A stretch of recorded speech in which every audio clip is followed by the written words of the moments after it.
Welcome to First Universalist Church of New Madison on this, it's not technically fall yet, but it's supposed to be, but it's just like summer. We're running in the 80s all week long. We need rain pretty badly. The crops are pretty much done, so they don't need rain. We just need rain to kind of lighten things up a little bit. Not quite as bad off as they are further east from here, but yep. Columbus is a pretty bad area. Yep. And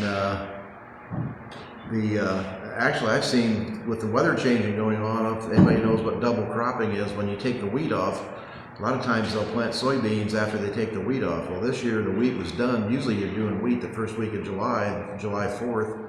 This year they were doing it the last week of June, so the beans got out earlier, and usually you get a frost in September or October.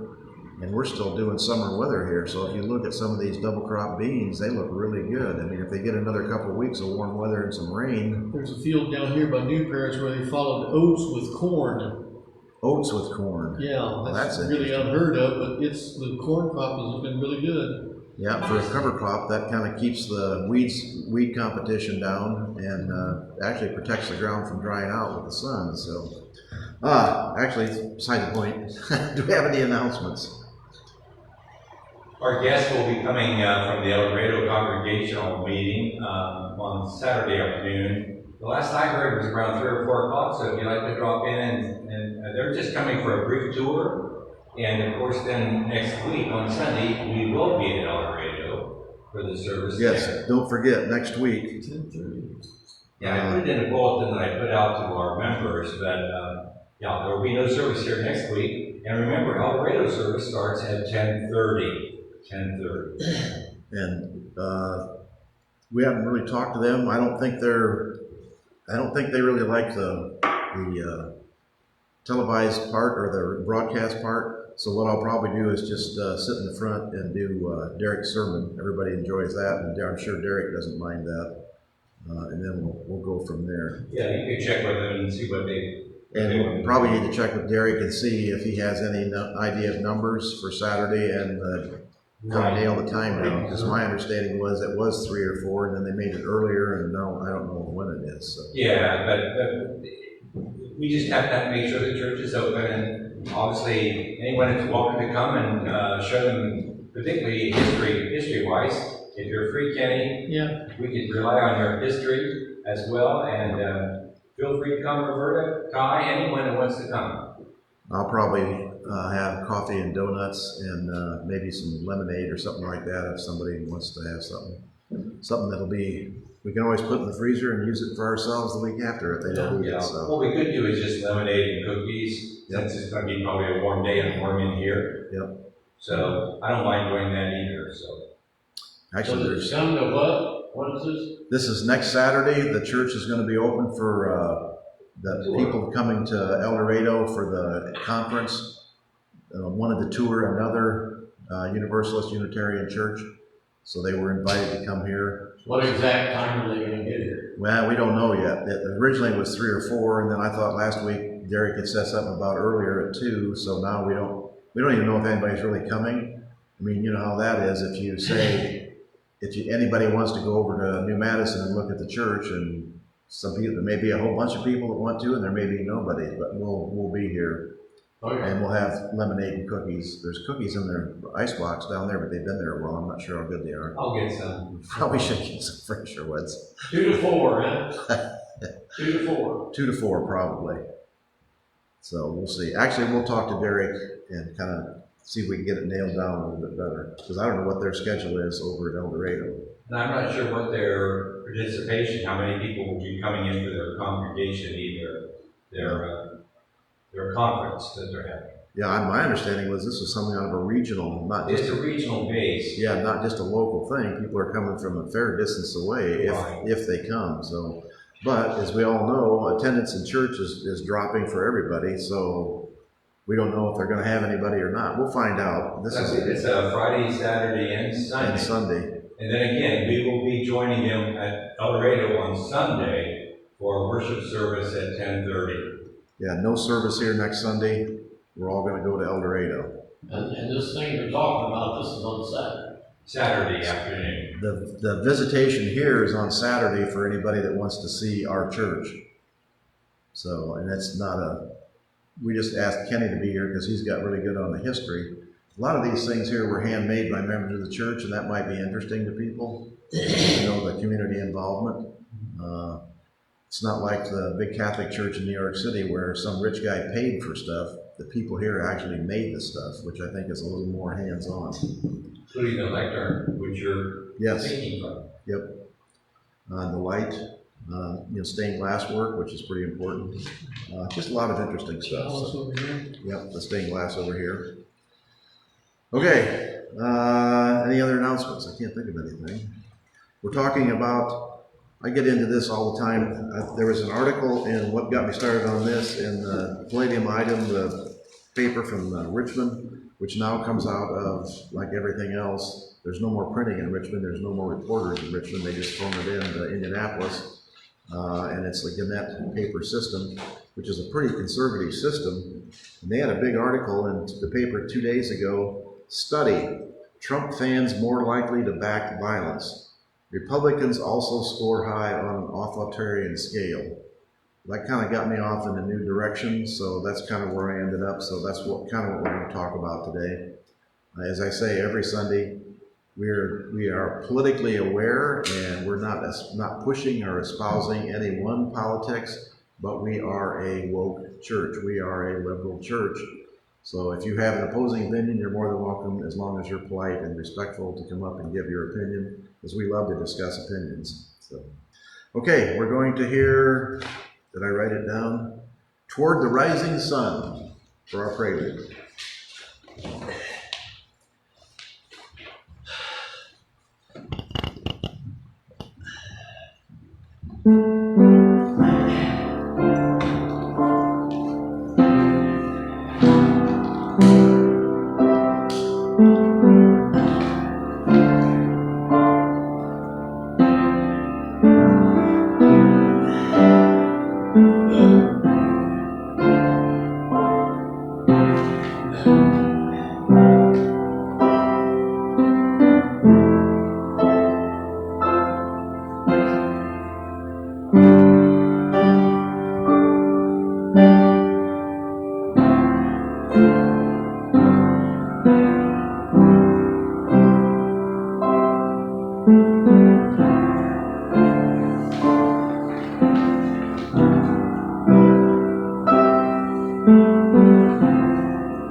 Our chalice lighting, the ember of hope and love set ablaze. What if?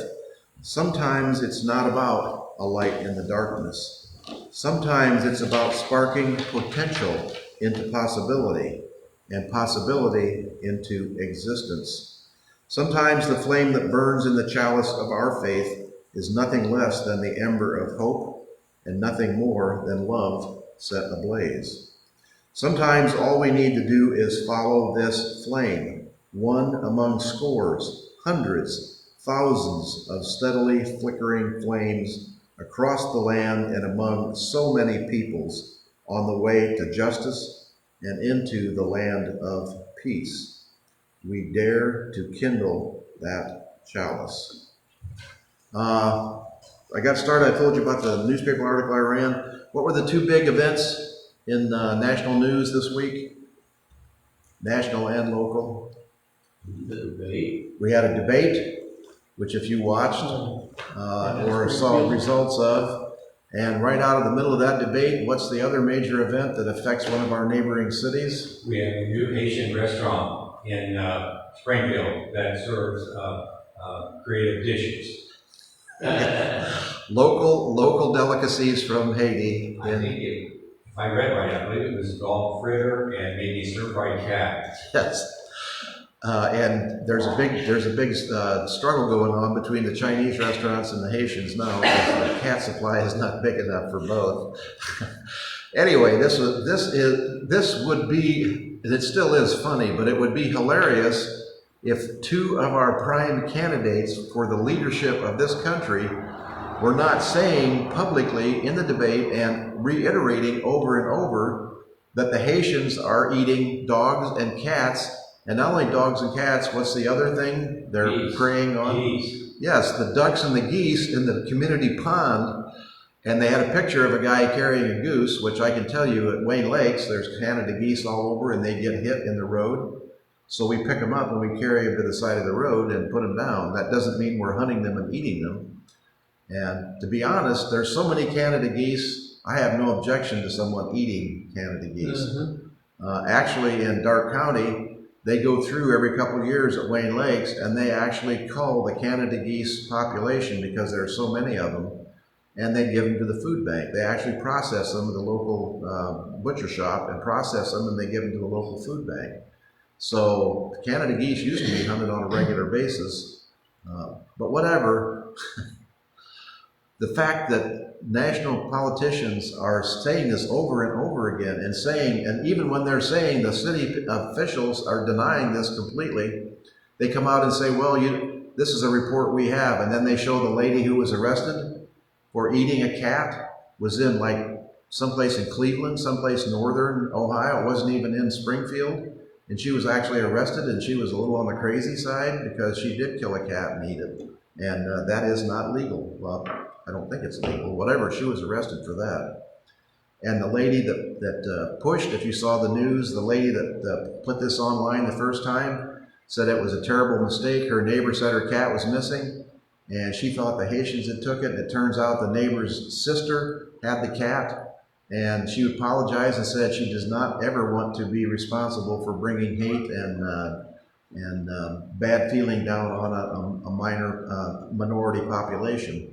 So everybody involved in this has denied, refuted, and canceled this whole thing, except for the two people at the head of the ticket who continue to do this. Yeah. This is why we're talking about authoritarianism and totalitarianism.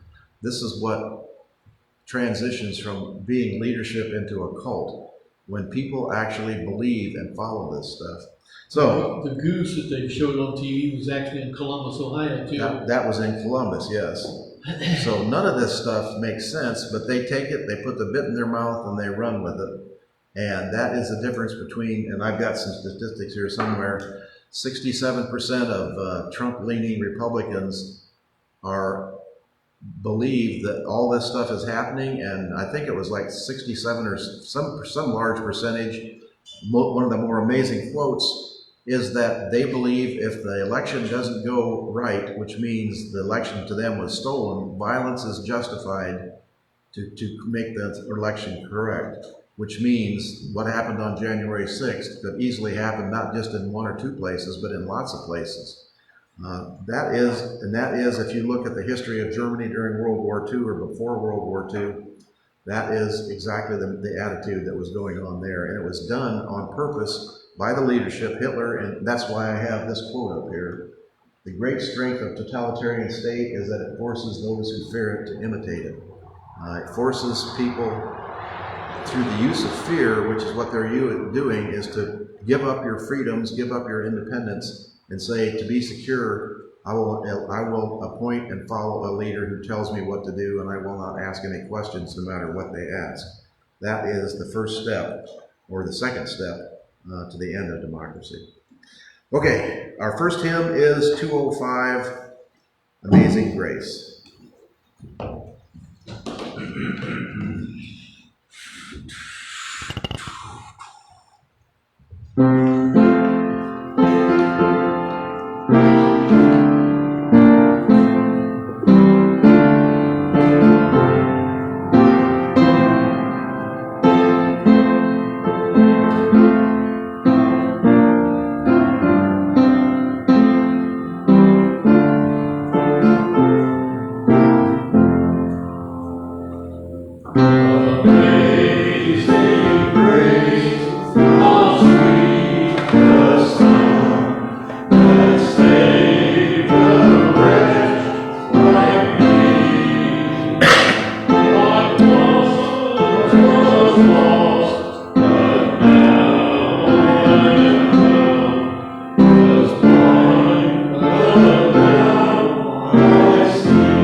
Amazing Grace. The words are by John Newton, 1725 to 1807.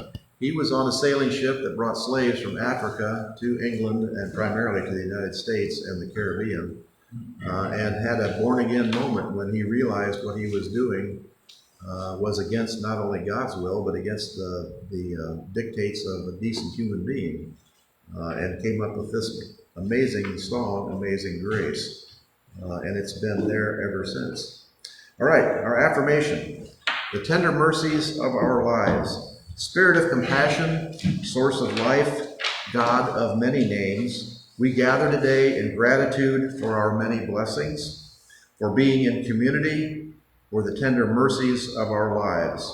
A delicate pink flower on a white background with a prism of light reflecting underneath, which I did not put that picture in. We also ache with grief, concern, and anger about the terrible violence in the world and the human capacity to inflict harm on one another.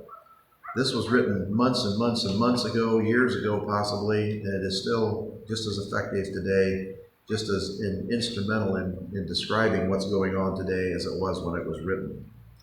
We seek solace in our seeming powerlessness. We hold in our embrace those hiding in shelters and mourning the death of loved ones, the tattered fabric of their lives, both in the Ukraine and in Israel and in the West Bank. We pray for those with the power to create peace, that they may recognize the fragile and valuable humanity of those across from them and see how we are all one. So far, this has not happened. Holy Spirit of mercy, may all who seek comfort and safety find themselves in a place with no fear or hatred.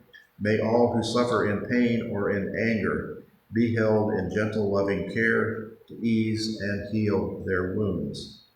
As we seek to build the beloved community, may we be ever guided by our faith in the ability of love to conquer injustice and in our ability to love beyond belief. May it be so. Amen. And as we seek to build the beloved community, may we be guided by our faith in the ability of love to conquer injustice and prevent injustice. I told you about the humor. I look at everything with humor, even the scariest, most worst things in life. This has got to be one of the more funny things. This is our past president leading the cats of Springfield into the Ark of Salvation. And interestingly enough, I don't think that is Melania by his side. If you've seen the news, he is traveling with a 9/11 denier. Actually took her to New York, a person who said 9/11 was an inside job by the CIA, and says this publicly on internet. And he took her to the 9/11 thing, and he travels with her. And when people say, how can you travel, how can you support someone who is so far off the beam as far as reality? And he says, everybody has their own opinion.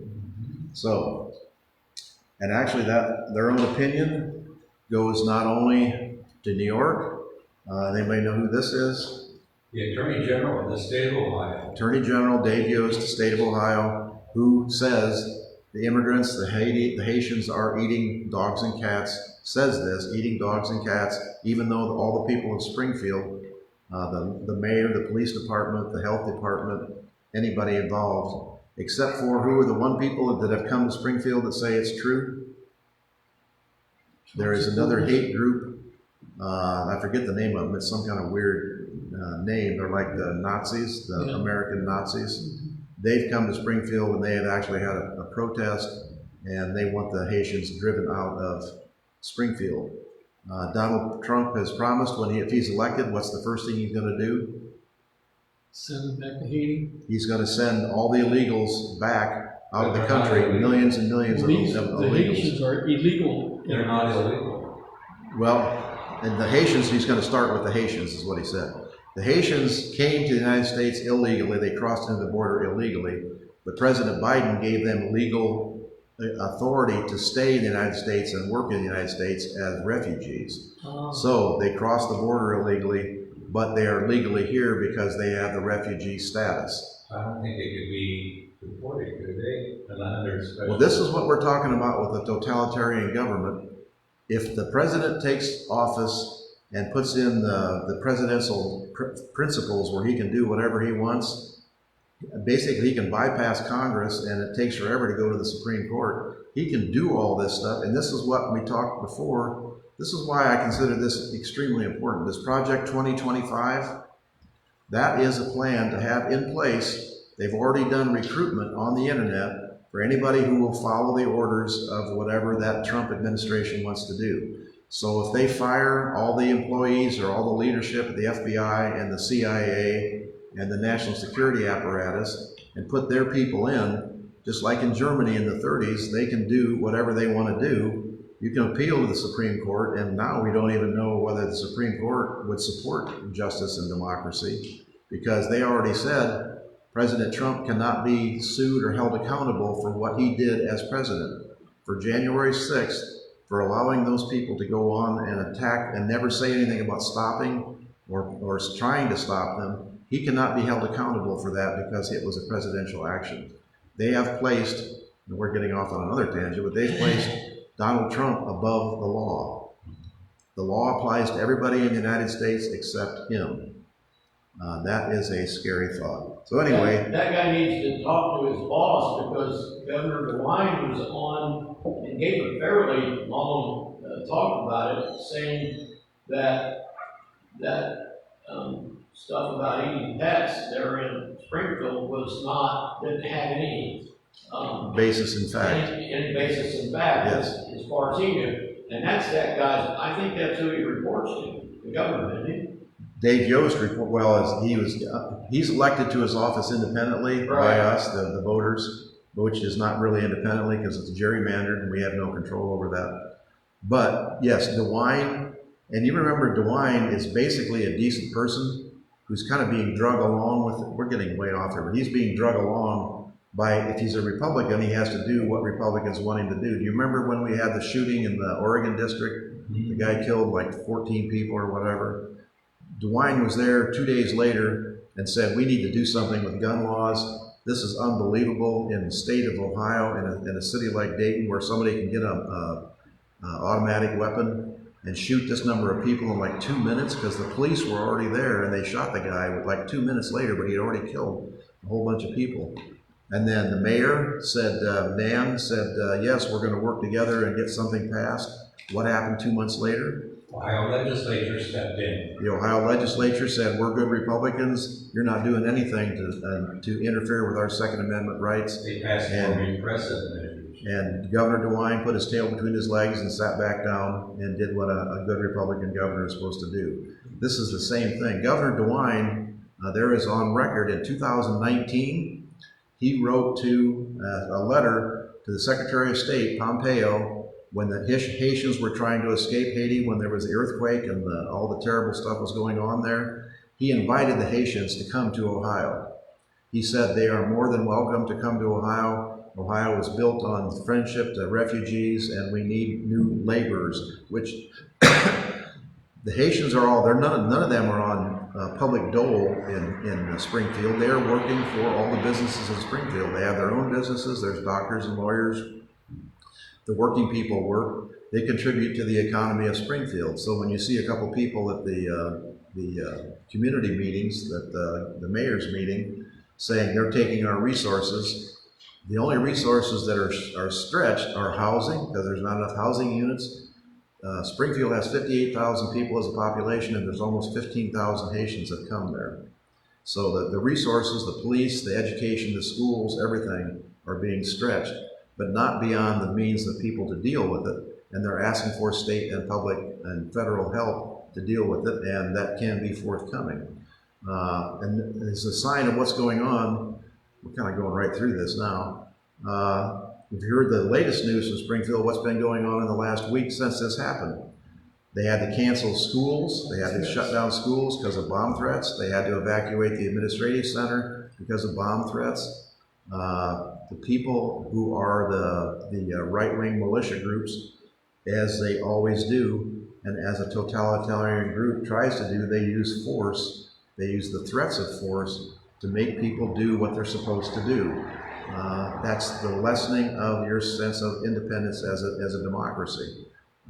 There was supposed to be a meeting of the Haitian population to discuss what was going on. They canceled that meeting because they were afraid of danger and what would happen to them if they got together in a single place. Many Haitian parents are taking their kids out of school because they're being threatened in school.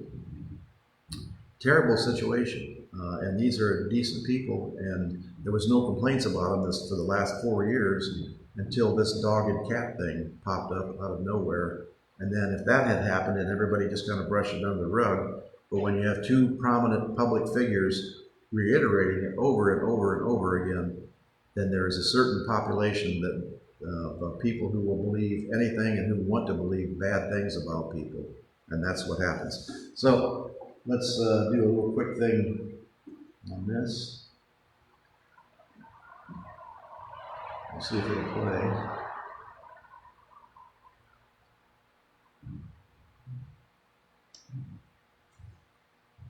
And now, a special message from President Donald J. Trump. With your vote, we will win a victory the likes of which no one has ever seen before. I believe that we're going to have 4 of the greatest years in the history of our country.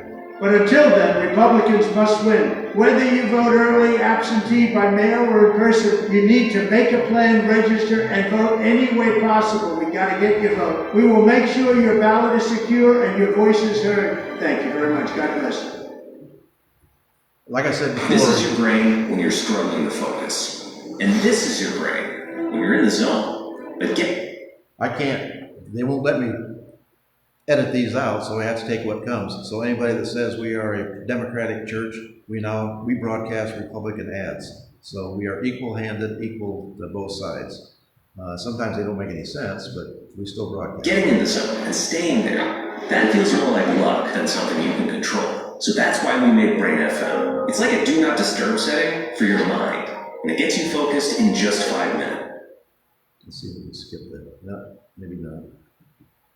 Using science and sound, Brain FM guides your brainwaves into an optimal state for productivity called neural phase locking, which lets different parts of your brain work together more easily. Compared to average music, Brain FM actually increases and sustains your focus. They didn't do this the last time I did this. Bernie Moreno was sued for stealing his employees' pay. Faced with multiple lawsuits, Moreno shredded. All right, I'm not going to go through all that. When I play it at home, it just goes right to what I want to hear. And when I play it here, I don't know whether somebody's tampering with our thing. They basically go through and explain totalitarianism, how the history of it went, and how it developed. My little presentation here is basically, it starts in 1932 in Germany and goes up from there. And the parallels are pretty incredible. Let's see. We talked about Springfield already. Basically, the Nazis, the Germans, the National Socialist Party wanted to control, the first thing they wanted to control was education and information. So they took control of the newspapers. They eliminated any of the left-wing or communist newspapers. The second thing they did was go into the schools and make sure that kids were educated to believe what they were told, which we have a parallel here in Ohio, where instead of teaching kids to think on their own, they are being told that things like in the United States, racism doesn't exist. Racism is done and over with. Racism never existed. They explain the Civil War as being states' rights things and say nothing about slavery. Basically, they're trying to control the education of kids, and the way they do that is by sending kids to homeschooling or independent private schools and neutering the public education, which used to be the foundation of American democracy. When people came to the United States, it was unheard of in Europe for every kid to be educated. In the United States, even from the 1700s, they started little one-room schools with all the kids with one teacher. But every kid was entitled to go to school. They didn't pay any money. They all got to go, and the county or the township or whatever paid for the school and the teachers. And you can still see these little one-room bricks schools. They're disappearing, but you can still see them where kids can walk to school or ride their little pony to school. But they all were educated in the same principles of what America was all about. And none of this America is better than everybody else, but as the American Constitution and the Declaration of Independence. So the aim of the Nazi education system was to transform their young people into committed ideologues. And one of the things they are taught was there are themes for fascist education. National greatness was the first one. Their country is the most important country, the best country in the world. How many of you have heard the Great Replacement Theory? The Great Replacement Theory is a big popular Republican thing when they talk about why we don't want all these, and of course Trump is saying millions of immigrants are coming across the border. It's not, there are millions of immigrants in the country, but they didn't all come across the border just recently. In fact, the number coming across the border has been reduced significantly because President Biden has reintroduced Trump's thing about sending them back to Mexico if they don't have the proper papers. And the border crossings have diminished greatly. But the facts mean nothing in these discussions. So the Great Replacement Theory is, and this is what Trump will say, is the Democrats are inviting all of these people to come. He says things like, Venezuela has less crime, Caracas, Venezuela has less crime than the United States because they sent all their criminals here. If you've seen any news from Venezuela, that is obviously not true. It is, there's basically little government left there anymore. And what's left is controlled by the army and by the president, who basically rigged the election, and that's a truly rigged election. but they have not sent all their insane people, all their murderers, and all their rapists to the United States. The people who come to the United States, and we talked about this before, are the ones you see at the tree trimming places, the landscaping places. Most of those, the people that work at the turkey farms and the chicken farms and the egg factories up north, they're all Mexicans. Most of them live now and around Union City and other places. But they are hardworking people. They mind their own business. You don't see about them getting arrested for drunken driving or all that stuff. Speaking of arrested for driving, the Haitian that hit the school bus in Springfield in Clark County and killed that kid, which the Republicans are harping on that. His father came out publicly in the news and said, "What a travesty, you're using my son's death for your political advantage." And that's just, it's despicable. So anyway, the Great Replacement theory is the Democrats are inviting these people in to take the place of white people. They're packing the rolls. They're having these illegal people vote illegally, which they can't. They can't vote because, number one, they don't have a driver's license and they aren't registered. And so the idea that illegal people are voting, and I worked the election in Preble County in New Paris. I'm there from 5:30 in the morning till 7:30 at night. I see every single person who comes in. Every single person has to show me their driver's license. Every single person has to show and prove that where they're registered at is where they live. The only exception is if you've moved in the last 2 or 3 weeks, you can get a provisional ballot. You can still vote, but you have to go to the Board of Elections the next day and prove to them that you actually live here. You have to prove that you've actually moved from one place to another, but you're still allowed to vote. The whole premise of American democracy is everybody should be encouraged to vote, and everybody is allowed to vote. That is one thing that is going on, and that's one of the ways that the conservative parties take control of government is they start eliminating people's ability to vote.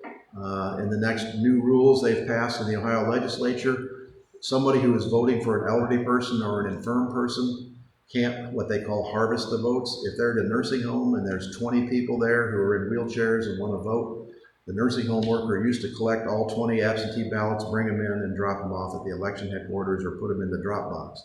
Now the new rule is you can only do one person. So each one of those people has to have one person come and get their ballot. Some of those people have no relatives. They have nobody to do that for them. They are basically eliminating their vote. I'm not sure how smart it is because older people tend to vote conservative anyway, but I don't think they are really thinking this through. So the second one is national purity. National purity in Germany was Blut and Boden, which is blood and soil. Blut is blood, and Boden is the earth, is soil. J.D. Vance actually talked about that when he was talking about the Haitians in Springfield polluting the population of Springfield. And Trump has said they are taking over the city. The 15,000 people are taking over the 58,000 people. How are they taking over? That they don't ever say. I guess they're taking it over by taking your dogs and your cats and eating them. I mean, you're all grief-stricken because you don't have your dog anymore. It's none of this, and that's the scary thing. None of this makes any sense if you look at it, and that's why the late-night comedians are going crazy. If you want to get the news, don't watch the 6 o'clock news because they have to do things straight. If you want to get the news, watch the ABC, NBC, and CBS after 11:30, 12 o'clock. Those guys are going to town on what's going on, and they're showing the stuff that the national news can't show. They're showing these people saying things that are just unbelievably crazy. And it's funny, but it's scary funny because it won't be funny if it actually comes true. So national purity, J.D. Vance has already talked about that. We are being polluted by illegal immigrants. And then what's funny is, who were these two people married to? Yeah, J.D. Vance is married to an Indian lady from Indian extraction, and Trump is married to a Slovenian lady. They both have legal immigration, but legal only because somebody had strings to pull. Melania's parents are here. They jumped the line. They didn't apply and wait 15 years to get through. They got right through because of the effect that a billionaire real estate person has to get things done. That is the hallmark of what we're talking about. The rules apply to you, not to me. If I need to do something that goes against what the rules are, we'll just kind of wink and nod and pass the rules. If you try to do that, then you'll be held to account. The next one is national innocence. The Nazis and the Germans talked about during World War I, they were the injured party and everybody was on their case for no reason, when actually Germany started World War I. So we're innocent, and you hear the same thing now. The United States is a perfect country. It's the best country in the world, even though our healthcare system forces people into bankruptcy when they can't pay for their sickness. When your insurance policies are derived and run by insurance executives, you hear about inflation all the time. Many of these prices that are going up, if you read the stock news, the stock companies are giving huge amounts of money to their stockholders, giving their CEOs huge amounts of money. And how are they paying for it? They're raising prices and they're blaming it on inflation. It's a common thing that goes along every time. Inflation is the whipping boy, is someone you can blame for it. And the Republicans say that's a valid point, and they blame everything on inflation. Not always the case. Strict gender rules. The Nazis were very careful about, they were anti-gay from the very beginning, and they equated being Jewish with being gay. So they combined the two and were vicious in their attacks on gay people. This is how ludicrous this is. Did you hear President Trump say, when you send Jimmy to school in the morning, you kiss him goodbye, your lovely son Jimmy, and when he comes home that night, what has happened at school? He had gender reassignment surgery that day at school, and when he comes home that night, he's a girl. He literally said this in a news conference.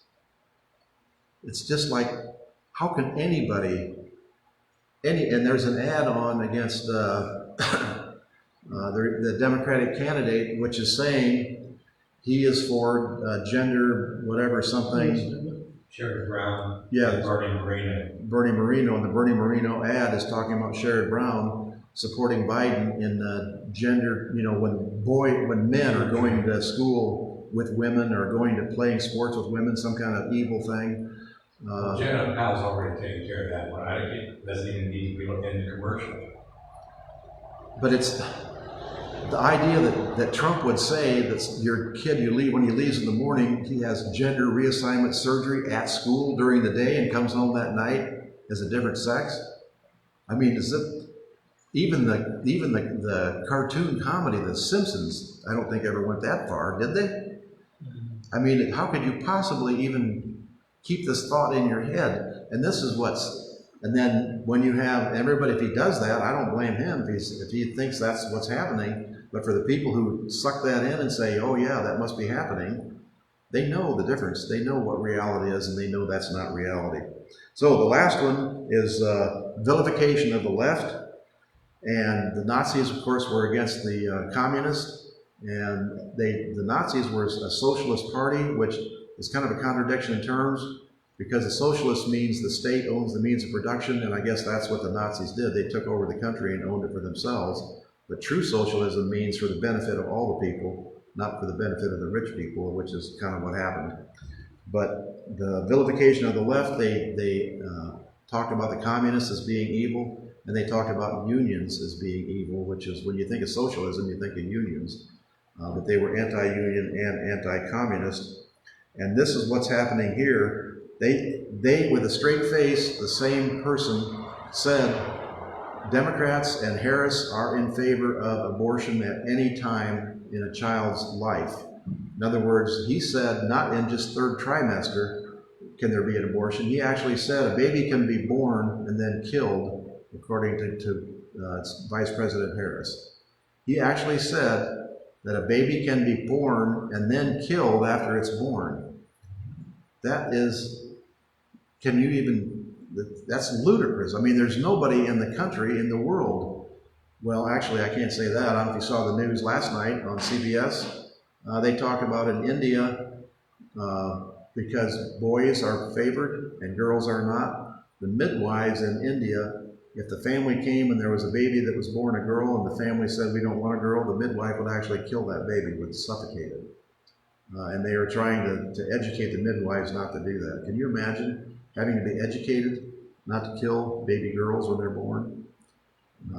And we all know the history of the Greeks, who, when they had a deformed baby, they set it out to die. They didn't actually kill it, but they set it out just to leave it to die. Sometimes we believe in the innate goodness of people, and sometimes there are some doubts there. So anyway, they are talking about Democrats as being baby killers, and that's what they mean, that you can kill a baby anytime.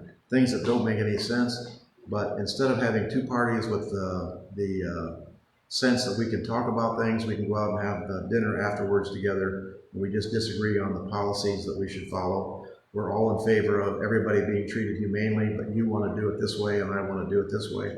We're not talking about that anymore. We're talking about when you want to eliminate the other party. You want to, and that's another thing that's been said. When he becomes president, all these people that have opposed him will be in jail. Did you hear what he said about ABC News, who conducted the debate? They should lose their license because they were biased against him. He said the debate was 3 against 1, the 2 moderators against him. Why? Because when he said things like they're killing dogs and cats in Springfield and eating them, the moderator said, no, they're not. And we have quotes from the police chief, the mayor, and everybody else that says they're not. So for him, they're biased. And what did he say? ABC should lose their license. If he was president and appointed the head of the FTC, he could actually make that happen. That is the scary thing of what we're looking at. And people think that, you know, I'm going excessive here and being an alarmist, but you listen to what people tell you that they're going to do. Don't think it can't happen here, because it can happen here. All right, we didn't even get into the whole thing on totalitarianism. We are running out of time, so if you've seen any, if you look at YouTube, there are some tremendously funny things about dogs and cats. I tried to get one my wife sent me and I couldn't get it, but I'll show you afterwards on my phone. It's hilarious what people are doing with this. Once again, we're using humor to deal with a difficult situation, but the difficult situation is truly there and can be much more difficult if we don't take preventive action. Okay, comments. Unfortunately, we're probably going to keep on doing this. I keep trying to come up with, does anybody have a religious scripture or something they want a sermon on? My wife has got some really good ones that I can adapt for us. But every time I get started on one of those, something like this happens, and I get on my horse and take off. So if somebody wants something different, let me know. And if somebody has anybody's suggestion to speak, let me know.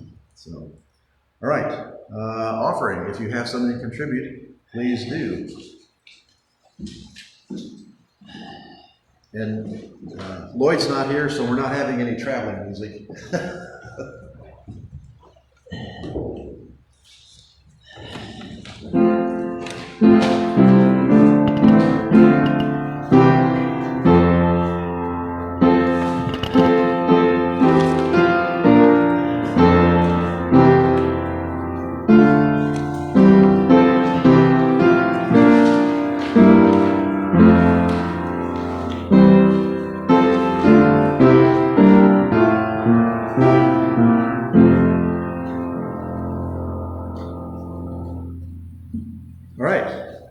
Closing hymn is 118.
our little light is a little light by itself, but we are going to let it shine no matter what the darkness looks like around us. Okay.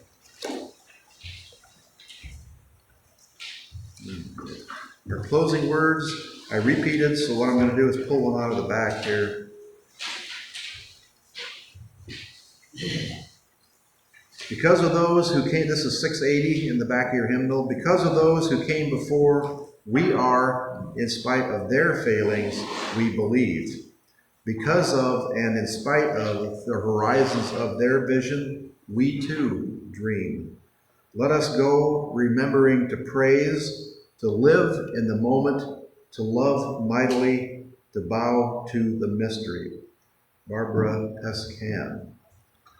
And I want to show you, this is our horse thing here. This is what happens when you're unloading your horse at Scioto Downs and the horse backs up and stands on your arm. When I first saw this, I thought she had multiple compound fractures, but all it was skin tears. So she's all sewn up and taped back together and recuperating at home. But owning a horse is not for the faint of heart. So, but that horse came in second, and her other horse that night came in first. Kasagi is one of Margie's horses, and of course, she was not able to watch that race because she was in the hospital. But at least he redeemed a little bit of honor for her. So. I had a friend that trained horses for the jumping horses. Yes. For the Olympics, and he told me, he said, I never get in a stall with a horse without a nail in my pocket. Because he said they'll try to smash me up against the stall, and he said when they start closing in, I take that nail and poke it with them, and then they back off. Probably, I've never had one do that, but I've heard of them doing that, and it's probably a good precaution to take. The only problem I had was, and I don't know whether our horses were specific on this or whether a lot of horses do it, but when you're trying to saddle them up, well, number one, when you're trying to saddle them up and put the girth around, they'll suck air in and expand their belly, so you think the saddle's tight, and then when you go to get on, the saddle turns right around upside down because they'll let the air out. The other thing they'll do is when you're standing there saddling them up, they'll turn around and step on your foot on purpose because they know where your foot is, and they'll raise their foot up and move it over and smash your foot down. So horses are, they can be pretty crafty. When we went to the Grand Canyon, the guy told us, he said, those mules, he said, they'll see a root sticking out of the side of the wall coming up, and they'll try to go over and bring your leg into it. Or scrape you off on a low tree limb. But he said, never ever whack those mules to get them going, because he said he said they know exactly what they're supposed to be doing, and if you whack them, they'll sit down, and then everybody's messed up because your mule is sitting down. Right, and that's the thing people will tell you about mules are smart. Horses can be scared by a leaf or a plastic bag on the ground, and weird things can scare horses because they are prey animals, and they will take off and run or jump off the edge of a cliff if they're scared. Mules are very smart and very self-aware. Mules are not going to do anything that's going to hurt them, which is why they use mules at the Grand Canyon, because no matter how stupid the tourist is above them, mules are not going to step off the canyon wall and fall to the bottom. They're going to go up, down the canyon and back up the canyon no matter what else is going on. And as far as I know, I haven't heard of any accidents. I mean, surely that would be front page news if the mule killed some tourist at the Grand Canyon. So that's the reason people still enjoy and use mules. But I've heard many people say, trainers say, training a mule and training a horse is two different things. You can make a horse do about anything, but you have to educate the mule into wanting to do what you want it to do. You cannot make a mule do anything. So I don't know if that's true. So anyway, I don't want to look at that picture anymore. Okay, that ends our service at New Madison. Next week we will have no service. We'll be at El Dorado at 10:30. Everybody's invited. I will go ahead and they don't like the broadcast thing, or I don't think they do. But Derek doesn't mind if I sit in the front pew, so I will broadcast Derek's sermon, which everybody enjoys that, and I'm sure he won't mind that. And then we're going to have open house here Saturday afternoon. We'll kind of verify the time, but probably between 2 and 4. If anybody wants to just come and hang out, we'll have cookies and punch. And we may go out and I'd like to go out and do some looking through that graveyard and just see what's out there. Of all the years I've been here, I've never really looked at that graveyard. Okay, do we have anything for a postlude? No, that's what I'll try. Okay.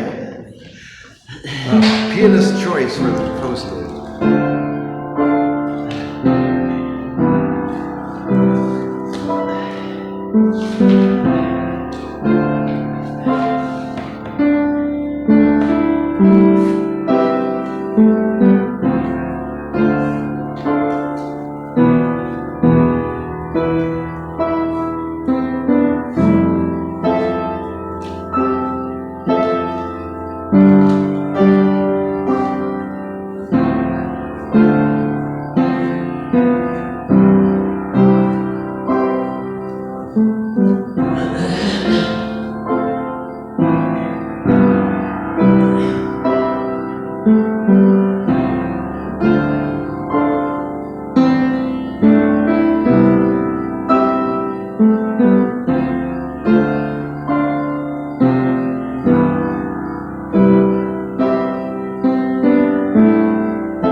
Beautiful. All right, does anybody want to see the meme with the debate and an animal reaction? That's what they call a meme. A lot of towns don't want to talk about it because they're so embarrassed by it. In Springfield, they're eating the dogs. People that came in, they're eating the cats. Isn't that incredible? A lot of towns don't want to talk about it because they're so embarrassed. In Springfield, We've gone from misinformation to outright lies. You know, you just, I don't know, to make that kind of comment before millions and millions of people, he either is deluding himself or he knows what he's doing, and he knows that the base of people like that.